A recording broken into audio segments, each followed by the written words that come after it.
Okay, leo hatuzungumzie mambo ya shambani. Leo bwana, nataka nizungumzie, tupige story kidogo kuhusiana na hela mwanaume. Mwanaume hela inatakiwa kila sehemu. Ukizungumzia hela ya mwanaume inatakiwa ilipe kodi. Hiyo hela ya mwanaume. Hela ya mwanaume inatakiwa imlishe na kumtunza mke wake vizuri. Hela ya mwanaume inatakiwa itunze watoto. Hela ya mwanaume inatakiwa ijenge nyumba, na ikishajenga nyumba inakuwa ni ya wote. Wewe, mke wako na watoto. Hela ya mwanaume wanahitaji wazazi wako. Hela ya mwanaume inalipa bili. Hela ya mwanaume inatakiwa kwenye nyumba za ibada, iwe msikitini, iwe kanisani.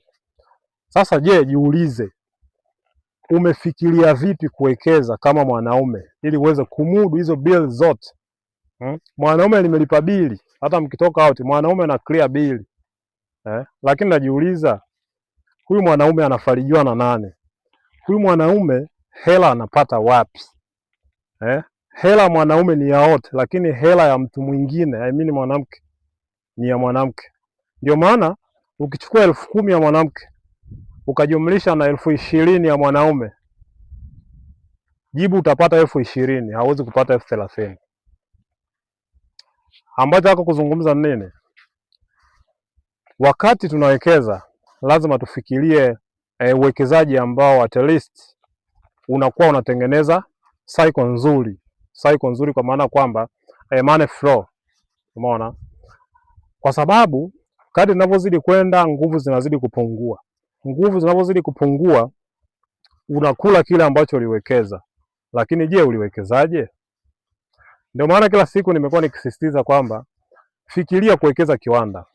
Ukiwekeza kiwanda, yani ukifungua kiwanda au ukaanzisha kiwanda, ukianzisha kiwanda wewe utakuwa ni producer. Wewe utakuwa ni feeder, utakuwa unalisha watu, utakuwa una supply bidhaa. Watu wakikubali bidhaa yako, wewe utakuwa ni miaka yote wewe una supply. Yaani sehemu yoyote wewe utakuwa una supply. Hata kama haupo, kiwanda kitaendelea.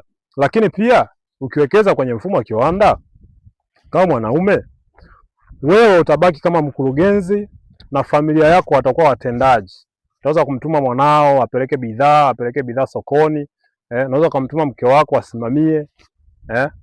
Kwa hiyo aina ya uwekezaji lazima tuangalie, kwa sababu siku zinapozidi kwenda nguvu zinazidi kupungua. Sasa je, hizo bili atalipa nani? Na tujamuona mtu wa kulipa hizo bili kwa upande wa mwanaume. Tunasema wanaume wanawahi kufa. Swala sio wanawahi kufa kwa kawaida. Ni kutokana na changamoto za hapa na pale, mtu kuweza kumaintain. Unatoka kazini una changamoto, unafika nyumbani kuna changamoto, unaenda wapi kuna changamoto, na nitakuwa usobu, wewe ndio unatakuwa usobu hizo changamoto. Kwa hiyo lazima tufikirie aina ya uwekezaji. Tunawekeza uwekezaji wa aina gani? Uwekezaji ambao unaweza kupatia money flow nzuri ya kuweza kufeed hizo bills zote. Inatosha leo. Leo sina mambo mengi kwenye hii video, inatosha kabisa, inatosha kuhusiana